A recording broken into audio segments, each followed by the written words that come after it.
दोस्तों, क्या आपने कभी सोचा है कि दुनिया के सबसे डेंजरस मिसाइल्स में गिनी जाने वाली ब्रह्मोस को लेकर इंडिया और रशिया इतने कॉशियस क्यों रहते हैं?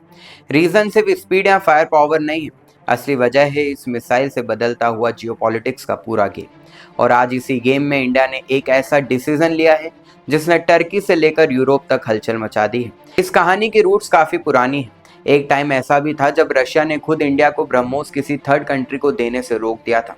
लेकिन आज सिचुएशन बिल्कुल रिवर्स हो चुकी है। आज रशिया ब्रह्मोस को एक्सपोर्ट के लिए आगे बढ़ाना चाहता है और इस बार इंडिया ने सीधा मना कर दिया। डिफरेंस सिर्फ इतना है कि इस बार जो पोटेंशियल बायर था वो टर्की था और टर्की इंडिया का दोस्त नहीं है। अब सवाल उठता है, ब्रह्मोस में ऐसा क्या है? ब्रह्मोस कोई नॉर्मल मिसाइल नहीं है, ये एक सुपरसोनिक क्रूज मिसाइल है। रडार को डॉज करते हुए साउंड से 3 गुना तेज अपने टारगेट तक पहुंचती है। एनिमी के पास ना रिएक्ट करने का टाइम होता है ना बचने का चांस। बैटलफील्ड में ब्रह्मोस वही काम करती है जो लास्ट ओवर का 6 करता है, पूरा मैच पलट देता है। इसी वजह से पहले यूक्रेन ने भी ब्रह्मोस हासिल करने की कोशिश की थी, लेकिन तब रशिया ने सीधा इनकार कर दिया। रीजन क्लियर था, अगर यूक्रेन के पास ब्रह्मोस होती तो रशिया यूक्रेन वॉर का पूरा पिक्चर अलग होता। सिर्फ एक मिसाइल पूरी वॉर की डायरेक्शन बदल सकती थी। अब वही स्टोरी फिर सामने आई, लेकिन कैरेक्टर्स बदल गए। रशियन मीडिया रिपोर्ट्स के मुताबिक टर्की ने ब्रह्मोस में इंटरेस्ट दिखाया। टर्की अपने रीजन में मिलिट्री डोमिनेंस बनना चाहता था। रशियन मीडिया रिपोर्ट्स के मुताबिक टर्की ने ब्रह्मोस में इंटरेस्ट दिखाया।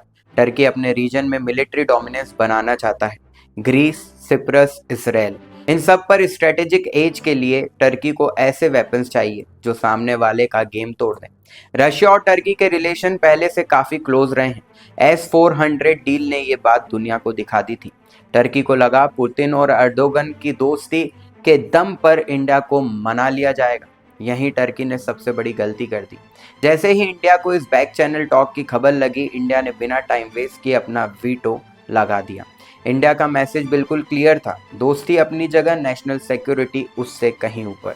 और यहाँ रियल कंसर्न सिर्फ टर्की नहीं है, इंडिया की टेंशन उससे भी आगे जाती है। टर्की ओपनली पाकिस्तान को सपोर्ट करता है, कश्मीर इशू पर इंडिया के खिलाफ बोलता है, इंटरनेशनल फोरम्स पर इंडिया को कॉर्नर करने की कोशिश करता है। अब सोचिए, अगर ब्रह्मोस की टेक्नोलॉजी टर्की के पास जाती तो उसका रास्ता पाकिस्तान तक खुल सकता था और वहां से सीधा चाइना तक। और चाइना के बारे में दुनिया जानती है, रिवर्स इंजीनियरिंग का मास्टर है। अगर ब्रह्मोस टेक्नोलॉजी का एक भी ग्लिम्स चाइना तक पहुंच गया तो वही टेक्नोलॉजिकल इंडिया और रशिया दोनों के लिए थ्रेट बन सकती है। जिस वेपन को डेवलप करने में डिकेड्स लगे, वही वेपन दुश्मन के हाथ लग सकता है। इसीलिए इंडिया ने रशिया को एक क्लियर सिग्नल दिया, S-400 जैसे सिस्टम पर कोई इशू नहीं है, लेकिन ब्रह्मोस इंडिया की सिक्योरिटी का बैकबोन है, इस पर कोई कॉम्प्रोमाइज नहीं होगा। इंडिया ने यह भी साफ कर दिया, ब्रह्मोस सिर्फ उसी कंट्री को मिलेगी जो ट्रस्टवर्दी हो और जो इंडिया के खिलाफ खड़ी ना हो।